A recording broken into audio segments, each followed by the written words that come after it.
Não pode estar aqui. Vamos orar pela Giovana também, que se puder orar, por favor, agradeço. Glória a Deus. Vamos orar pela vida do pastor aqui, que ele vai trazer a palavra. Glória a Deus. Senhor Deus Todo-Poderoso, Pai. Aqui está eu estou pequeno, Senhor Deus Todo-Poderoso. Que o Senhor venha usar ele grandiosamente, Pai, como o Senhor vem usando, Pai. Que o Senhor venha capacitando cada vez mais, Pai, no seu caminhar, na sua vida, nas suas finanças, no seu trabalho, Pai. Que o Senhor traga, Senhor Deus, algo que a gente possa encher nossos corações, Senhor Deus Todo-Poderoso, Pai. Que o Senhor venha entrar, Senhor, na sua vida, Pai, grandemente. Que o Espírito Santo esteja presente agora, Senhor Deus Todo-Poderoso, Pai.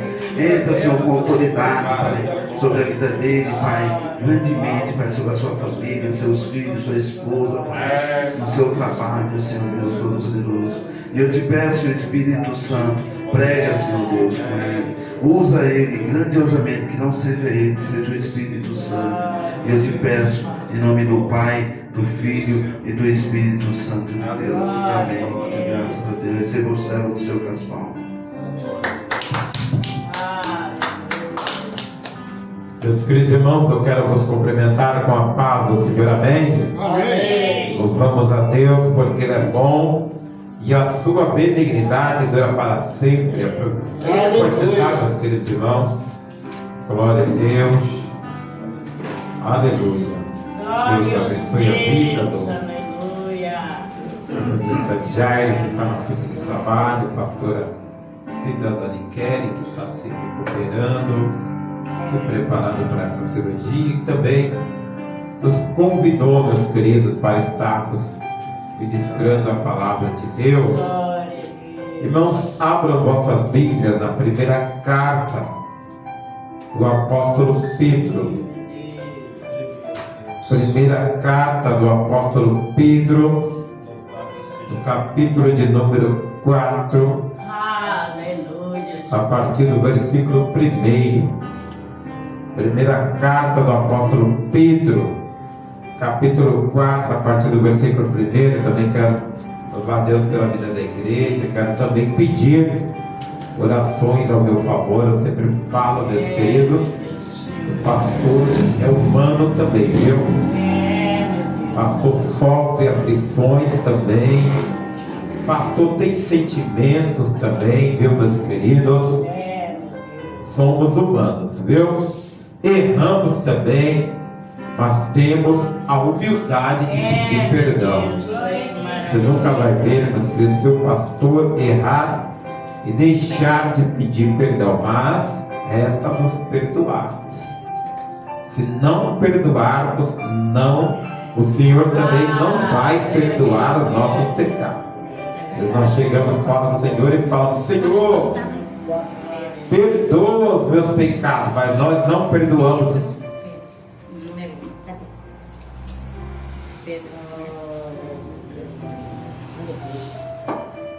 Primeira carta do apóstolo Pedro, capítulo 4, vai ser a partir do versículo 1. Então, irmãos, amém? Todos encontraram? Eu estava dizendo que às vezes a gente chega com multidão de pecados e fala: Senhor, perdoa os meus pecados. A igreja está compreendendo? Todos encontraram? Amém. Mas aí o que acontece? A gente não perdoa os nossos irmãos. Pastor Jairo chega no pastor: ô pastor, me perdoa. O pastor vai e não perdoa. Aí o evangelista Jairo quer pedir perdão pelo monte de pecado que ele tem. Perante a palavra, irmãos, não está correto. Para que queremos que o Senhor perdoe os nossos pecados, nós também temos que perdoar os pecados dos nossos irmãos. Não importa se é pastor, não importa se é irmão, precisa, se é familiar, precisa perdoar. Chamado de liberar perdão. Todos aprenderam, irmão? Vamos exercitar, amém?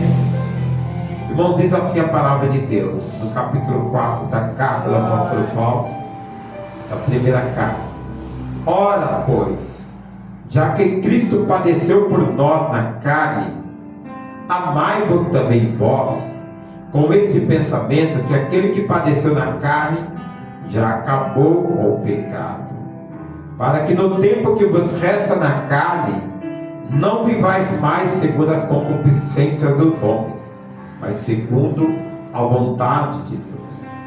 Porque é bastante que no tempo passado da vida fizéssemos a vontade dos gentios, andando em dissoluções, concupiscências, orgias, glutonarias, bebedices e abomináveis idolatrias.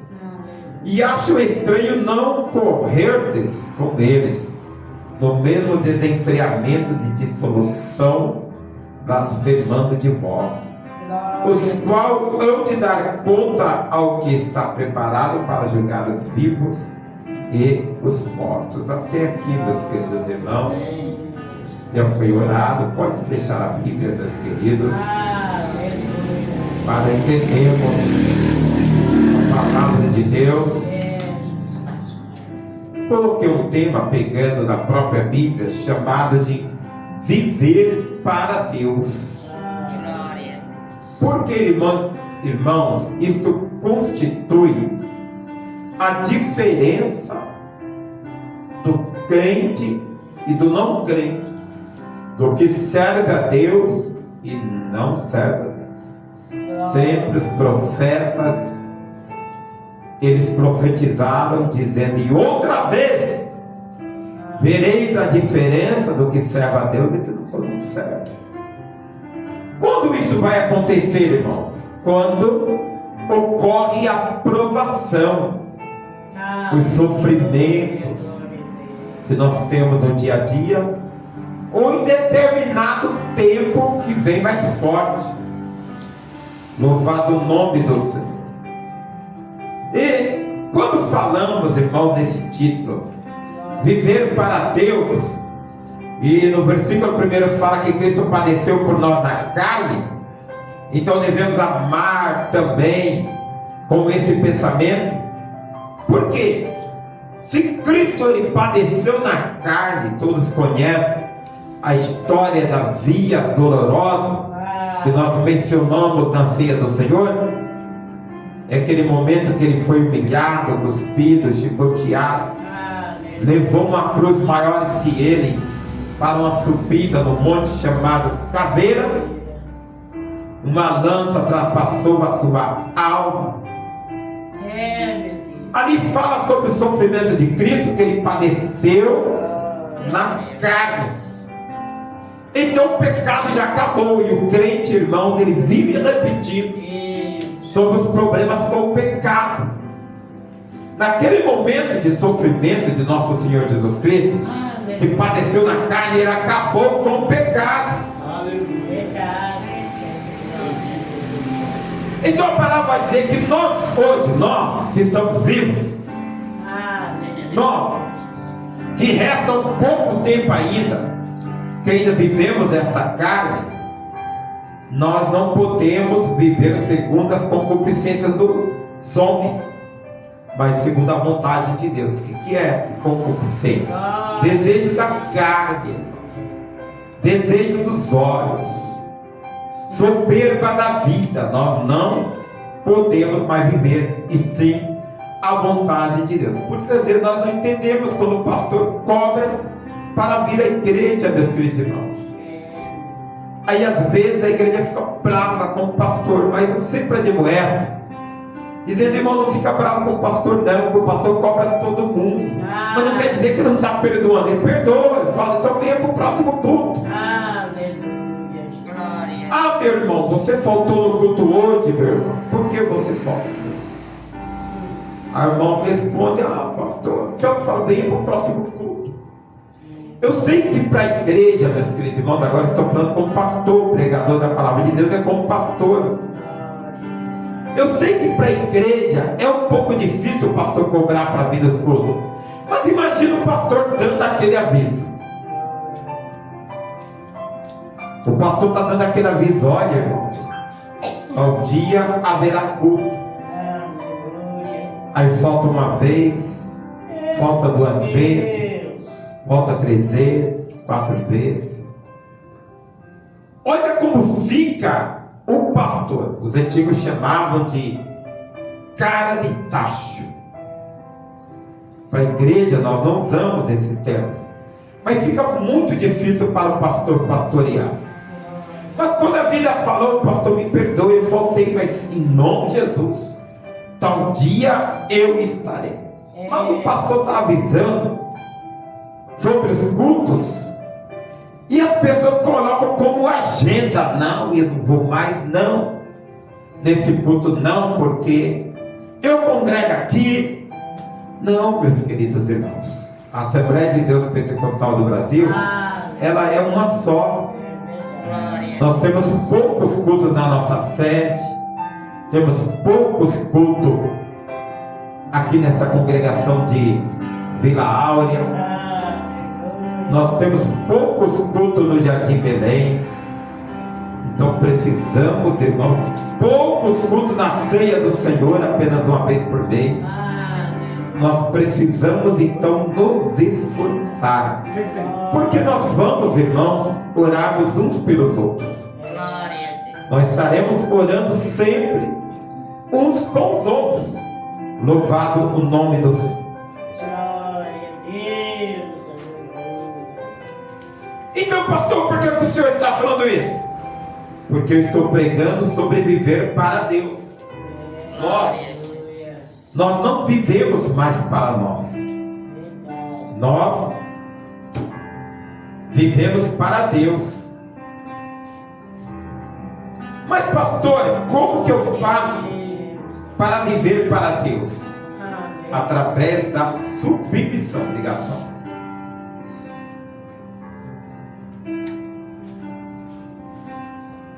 Repita comigo, irmão. Submissão. Nós vivemos para Deus através. Isso vai repetir. Nós vivemos para Deus através da submissão. Então, o pastor está pregando para pegar no pé, não. Irmão, se você veio uma vez, amém. Você veio. Nós estamos falando quando o irmão decide engastar aqueles montes de semanas e meses sem vir na casa do Senhor e acha que está tudo bem. Não está bem. Porque depois, o que a gente mais ouve são vidas falando: o pastor, eu subi da igreja, o Senhor nem foi me visitar, né? O Senhor nem me cobrou. Irmão, vamos lembrar que a visita não é só função do pastor. A função do pastor é pastorear, administrar. Quem gera ovelha é a própria ovelha, irmãos. Convidando as vidas: vamos hoje para a igreja. Olha, faz tempo que eu não vi você na igreja, faz aquela visita. Eu estou bravo com o pastor. Não ajude a falar mal do seu pastor, não. Você vai falar assim: não, meu irmão. Vamos para a igreja, vamos orar pelo nosso pastor. O pastor tem as vidas. Porque, irmãos, o milagre vai acontecer na igreja. Louvado o nome do Senhor. Então, irmãos, vamos falar então um pouco sobre submissão. Normalmente é falado sobre submissão quando é ministrado casamento, né? E a maioria dos ministros oficiais falam da submissão no casamento de uma maneira errada. E hoje, irmãos, é muito perigoso falarmos do casamento sobre submissão. Tão adiantado está hoje homens e mulheres, através do feminismo, através do machismo. Devemos tomar muito cuidado, porque os homens de antigamente pegavam isso, meus queridos irmãos, para o marido colocar cabresto na mulher. E o lar, ele é conduzido pelo homem e pela mulher. As pessoas achavam que a mulher tinha que ficar debaixo dos pés dos homens, atrás do homem. E a palavra diz que para quem fica debaixo dos nossos pés é Satanás, é o nosso adversário. Também não fica atrás, não, irmãos. A mulher, ela fica ao lado do homem. Então, quando no casamento for mencionado a palavra submissão, sempre mencione que o mistério está que Cristo é a cabeça da igreja. Eu sempre falo, você não vê Cristo maltratando a sua igreja. Então o homem, por ser a sua carne, não pode maltratar a sua mulher e a mulher o seu marido, né, meus queridos? Mas na palavra, a palavra submissão já encaixa. Que para o casamento é um pouco pesado, e eu entendo o tempo de Paulo. Nós não vamos pregar outro evangelho. E eu entendo o tempo de Paulo. O tempo de Paulo era difícil, as mulheres tinham que colocar véu. No tempo de Paulo tinham que rasparem a cabeça, não todas. As mulheres que vieram do mundo tinham que raspar a cabeça. Então era necessário que se colocasse o véu. No tempo de Paulo, as mulheres tinham que ficarem caladas na igreja. É uma dificuldade bíblica que encontramos, não somos meninos. Não somos mais meninos, irmãos. Para não entendermos as Sagradas Escrituras, temos que falarmos que há uma dificuldade na Bíblia. Quando falam que as mulheres da igreja têm que ficar caladas. Nós não vivemos esse tempo hoje. Nós vivemos um tempo que mulheres pregam a palavra de Deus poderosamente. Nós vivemos um tempo onde a mulher não cobre todo o seu rosto. No Evangelho de nosso Senhor Jesus Cristo, a mulher usa o seu cabelo como ornamentação do seu corpo. E ela se ornamenta, meus queridos irmãos, com vestimentas cristãs, assim como o homem, e podem glorificar na igreja. Eu sempre costumo dizer, a igreja nem todos têm esse costume, pode falar em mistério com Cristo, em variedades de língua, pode buscar o Espírito Santo, porque ele toma conta, é ele que toma conta da igreja, irmãos. Então na igreja, irmãos, para viver para Deus, é necessário que haja submissão. Quem não é submisso na igreja não consegue ficar na igreja, irmãos. Não consegue obter a salvação. Aí vai sair colocando culpa na igreja. A instituição nunca está errada. A instituição sempre quem está errado somos eu e você, ou quem sai. A instituição ela vai ficar, porque Cristo é o cabeça da igreja. O Espírito Santo que manda e que comanda. Então submissão, irmãos, o que significa submissão na igreja? É cooperar voluntariamente com alguém. Repita comigo, submissão é cooperar voluntariamente com alguém. Então não precisa repetir, por amor e respeito a Deus e por respeito a alguém. Então nós cooperamos voluntariamente com a obra de Deus por amor e respeito a Deus e por respeito a alguém. Tem pessoas que falam, não vou não, o pastor está me chamando para ver tal trabalho, eu não vou não. Ele está preocupado em ir, o pastor que se fala na cara do pastor, eu não vou mais não. Irmãos, que céu nós vamos? Aí o pastor fala um pouquinho mais forte, ele está falando uma vez, não está vendo. 2 vezes, não está vendo. 3 vezes, vai falando, fala 10 vezes, 20 vezes, 30 vezes, aí o pastor tem que falar mais forte. Você é da igreja, porque, o pastor, aí vai ensinar o pastor, né? Aí vai ensinar o pastor. Pastor, quando for falar com alguém, chama 2, 3 testemunhas. Eu falei, não, meu irmão. A palavra manda chamar 2 ou 3 testemunhas quando o seu irmão estiver pecando. Quando vires o teu irmão pecares, vai lá e admoesta para ele. Quer dizer, chama a atenção dele. Se ele não quiser ouvir, chama 2 ou 3 testemunhas e fala para ele. Mas aí sabe o que acontece? Se o irmão não parar de pecar, considera ao publicano. Quer dizer, joga ele fora da igreja. Olha como a palavra é pesada, meus queridos. Olha aí, interessante. Mas nós, a DPB, nós não jogamos ninguém para ir fora da igreja. A gente ensina, orienta o meu querido. Vamos fazer a obra de Deus. Então nós temos que tomar muito cuidado ao interpretar a Bíblia, irmãos. A interpretação da Bíblia é sério. Nós não proibimos ninguém de pregar. Todos podem pregar. Nós temos que falar as palavras corretas. Por exemplo, dor no padecer de Cristo. Hoje vivemos dias que qualquer coisa a gente fala, está muita dor, estou sofrendo muito. O Silvio é Cristo, tem que estar sempre na igreja. Aquele pastor chato chama sempre para a igreja, tem culto em vários lugares. E ele pede para vir, meu irmão. A dor do padecer de Cristo é vitória. Lembra? Jesus Cristo na cruz do madeiro, lá no colo, ele estava sofrendo dor. Mas Satanás também estava. Porque se você analisar, uma cruz pode ser até grande.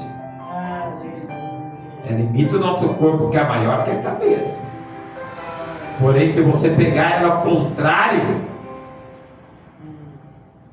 você conseguir pegar a cruz nas mãos, você vai ver que ela na verdade é uma espada. E através da sua crucificação, o Senhor Jesus Cristo pegou aquela cruz, transformou em espada e ficou na cabeça do capeta, na cabeça do nosso adversário Satanás. Ali era o monte de Satanás ali no monte. Um monte chamado caveira. Satanás falou: eu vou matar o Filho de Deus no meu lugar. Quando ele percebeu, irmãos, que ali era uma espada cravando a sua cabeça, por isso o grande pregador, ele pregou quanto deu, destruiu a caveira cabeluda. Muitos melhores acharam melhores pregadores intérpretes, o questionaram, né? Criticaram, e ele teve que remover a sua mensagem. Uma das maiores mensagens, irmãos, do século XXI, que já vimos pregar, mas a crítica ortodoxa não aceitou, né, meus queridos irmãos? E por causa de algumas interpretações foi retirado uma das maiores mensagens do século XXI. Então o Senhor Jesus nos ensina a padecermos por isso. Isso produz dor. E algumas pessoas fazem qualquer coisa para evitar a dor. Está muito difícil caminhar. Aí pensa que caminhar e abandonar, ficar em casa, vai estar bem. Mas o capeta não deixa, né? A palavra de Deus fala que o nosso coração está limpo. Está limpo quando temos Cristo. Porque a partir do momento que deixamos Cristo, vai entrar 7 demônios, 7 espíritos. E aí? Não vai ter paz. Vai estar em casa, não vai ter paz. É casamento que vai ser destruído. Nós da DPB vivemos nós temos, eu sempre falo que a DPB tem um ponto fraco, como toda igreja tem seu ponto fraco, que é os nossos filhos. Nós gostaríamos que os nossos filhos caminhassem conosco. Eu falo 100% da igreja. Mas nós temos nossas fraquezas. Por isso que pedimos oração para você. Mas nós temos o nosso ponto forte da DPB, casamento. Casamento é um ponto forte da ADPB. Aí as pessoas pensam que casamento vai continuar se abandonar a igreja. Não, irmão. A primeira coisa que vai acontecer é briga no casamento, até o casamento acabar. Isso você temos que ensinar para as pessoas. Então algumas pessoas fazem qualquer coisa para evitar dor. Mas como seguidores de Cristo, irmãos, devemos estar dispostos e preparados para fazer a vontade de Deus e, se necessário, sofrer por isso. O apóstolo Paulo, Pedro, fala sobre os sofrimentos de Cristo e sofrer com Cristo. Por quê? Se sofrermos com Cristo, irmãos, o pecado, ele perde o seu poder. Porque na teologia nós falamos assim, que o sofrimento, ele não redime ninguém. O sofrimento não traz redenção, mas ele faz o homem desconfiar do ego. O homem começa a falar: o quê? Eu estou sofrendo aqui, olha, mas minha mãe está lá, está bem. Meus pais, meus irmãos, meus tios estão bem. Por que eu estou sofrendo? Por que eu ganhei dinheiro no saco furado? Por que nada dá certo na minha vida? As pessoas começam a desconfiar do ego. Mas sofrimento, irmãos, as pessoas pecam menos, porque o sofrimento era tão grande que o pecado começa então a perder o seu poder. Lembra, na salvação do futuro, na salvação do presente, Ele nos livra do poder do pecado. Então o pecado vai perdendo seu poder. Nossos valores reais se destacam. A gente começa a falar: para que fazer essas coisas no mundo aí? Então, eu sempre costumo dizer, quando falo sobre vício, que vício é o contrário de virtude. Por que o cristão não tem vício?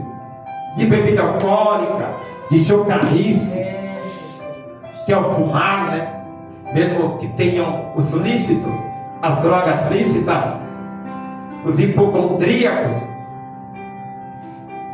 Porque o crente, ele começa a praticar a virtude.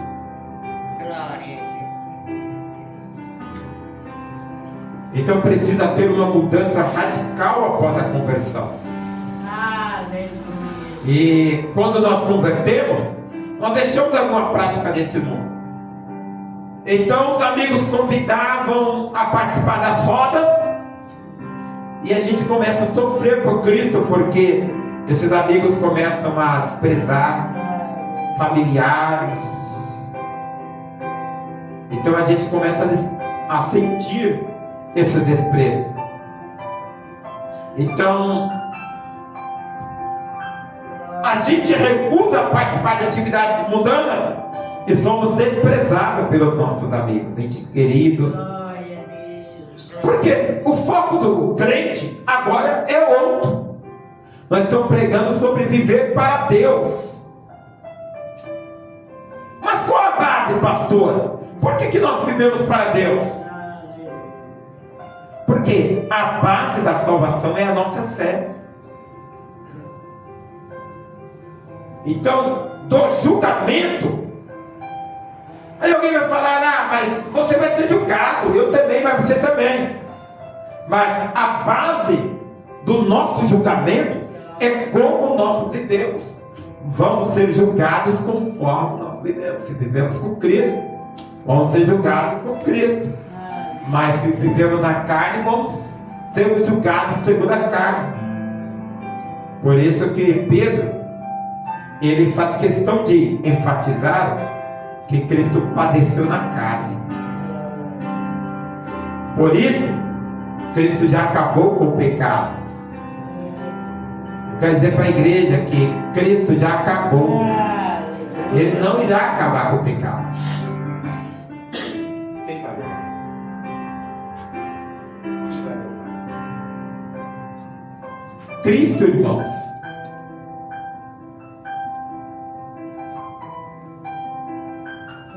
Ele não irá acabar com o pecado igual às vezes nós vivemos na igreja. Às vezes nós estamos esperando a eternidade. Eu já mencionei isso, vou mencionar de novo. Às vezes a gente espera chegar o tempo de aposentar. Uns falam assim: ah, eu só vou à igreja quando eu aposentar. Outros falam: ah, eu só vou fazer a obra de Deus quando eu aposentar. Não vamos fazer isso não. Sabemos quantos dias de vida teremos quando aposentar. Ou o Senhor vier buscar a sua igreja. Então o crente comete o mesmo pecado, o mesmo erro que o mundo fala: ó, eu só vou vir à igreja quando tiver velhinho, quando tiver capegando assim de crescer. Não, Jesus não precisa de nós não, todos doentes, adoentados. Nós vamos orar, bem, vamos orar. Mas Jesus Cristo não precisa disso. Ele não usaria o pregador para dizer: lembra-te do teu Criador no dia da tua mocidade. Ele fala: lembra-te do teu Criador, de Deus, do Pai, do Senhor Jesus, do Espírito Santo, enquanto você é jovem. Bom, já pegou o pedido lá, Evangelista José. Lembra-te do teu Criador enquanto você é jovem. Tão bom ver a juventude da igreja. Porque vai chegar os maus dias E você vai dizer, não temos mais prazer, não tem contentamento. É mesmo, Deus. Aleluia. Glória a Jesus. Aleluia. Então eu vou repetir, Cristo já acabou com o pecado, ele não irá acabar, irmão. Você tem que viver a eternidade, você precisa morrer para viver a eternidade. Nós podemos viver a eternidade agora. Mas por que, pastor? O tempo que nos resta. Só tem esse tempo, irmãos. A vida é uma só. É verdade, glória. Então não podemos viver segundo a concupiscência dos homens. Nós não podemos viver segundo os desejos dos homens. Já disse que concupiscência significa desejo. Mas segundo a vontade de Deus. Repita comigo, segundo a vontade de Deus. A vontade de Deus. Para encerrarmos, irmãos, vamos falar então dos sofrimentos. Glória a Deus. A palavra fala da ardente ira. A palavra fala da ardente provisão. E para nos tentar. A palavra fala, vou repetir, a palavra fala na verdade da ardente provação para nos tentar. Todos nós somos tentados, irmãos. Mas nos alegramos por sermos participantes das aflições de Cristo. A diferença do crente é essa, missionária Matilde. Nós somos tentados, somos provados, mas nos alegramos por participarmos das aflições de Cristo. Qual é, cooperador Fernando? A diferença de sermos provados, porque nós nos alegramos, porque Jesus Cristo também foi provado. Nos alegramos também na revelação da sua glória. Repita comigo, nos alegramos também na revelação da sua glória. Muitas vezes a missionária Matilde fala aqui, ó, o Senhor me deu um sonho. Eu lembro que eu sempre falei, meu sonho nunca dá realidade. Graças a Deus eu só sonhei e não realizou. Mas 2 sonhos o Senhor me deu e realizou. 2 sonhos. Um eu falo que eu não posso dizer, não é pecado não, irmão. Um eu falo que eu não posso dizer. E o outro foi do meu sobrinho neto, que o Senhor me deu um sonho, como se fosse uma visão, como se eu estivesse acordado. O Pedrinho falando, mas falando. E o Pedrinho ficou um tempão. Clarinha falou primeiro e ele não falava. Aí eu tive um sonho, irmãos, o Pedrinho falando. Falei depois para minhas sobrinhas que o Pedrinho estava. Quando que ele começou a falar, que o Senhor havia me dado um sonho que ele estava falando. Isso é o que, irmãos? É alegrarmos pela revelação da glória de Deus. O Senhor, ele mostra a sua glória. O Senhor nos revela a sua glória. Fala, estamos fazendo a obra de Deus, isso é bom. A gente quer os nossos entes queridos enquanto estamos vivos. Mas tem entes queridos que só vai voltar quando morrermos, se o Senhor não vier buscar a sua igreja. E vamos alegrar por isso, porque se o Senhor Jesus vier buscar a sua igreja enquanto nós estamos vivos, só misericórdia, vamos ficar para a grande tribulação. Eu falo, imagina esse mundo sem Espírito Santo. Imagina. Então, meus queridos irmãos, muitos entes queridos nossos virão para a igreja só depois que morrermos. Então, irmãos, às vezes somos vituperados. Vituperado é ato infame. No Antigo Testamento, Deus falava através de Moisés, tirai o povo para fora do arraial, levando consigo o vitupério, quer dizer, os atos vergonhosos, os pecados. Então, na igreja hoje, somos vituperados através do inferno. O inferno quer nos vituperar. Mas se somos vituperados pelo nome de Cristo, somos bem-aventurados. Olha a diferença de hoje. Se estão falando os atos vergonhosos para nós, pelo nome de Cristo, somos bem-aventurados. Porque sobre nós repousa o Espírito da glória de Deus. Olha, irmão, que isso aí dá uma glória a Deus, irmão. Somos glória a Deus, eu vou repetir. Se somos vituperados pelo nome de Cristo, somos bem-aventurados. Porque sobre nós repousa o Espírito da glória de Deus. Glória, glória, glória. Olha aí, evangelista José, sobre nós repousa o Espírito da glória de Deus. Aleluia. Aleluia. Cristo é blasfemado, mas nós somos glorificados. Olha que palavra interessante. Estão perseguindo eu e você. Então, através disso, repousa o Espírito da glória de Deus. Nesse interim, Cristo é blasfemado, mas nós somos glorificados. Glória. Estamos sofrendo Meu nome, Senhor. segundo a vontade de Deus. A Bíblia chama de padecer. Então vamos encomendar nossas almas ao fiel Criador, fazendo bem. Aqui algo interessante. Isso merecia glória também. Estamos sofrendo segundo a vontade de Deus. Pode soltar aí. A Bíblia chama de padecer. Então vamos encomendar nossas almas ao fiel Criador, fazendo bem. Por isso pedimos perdão pelos nossos pecados para nossos irmãos. Aplauda-se.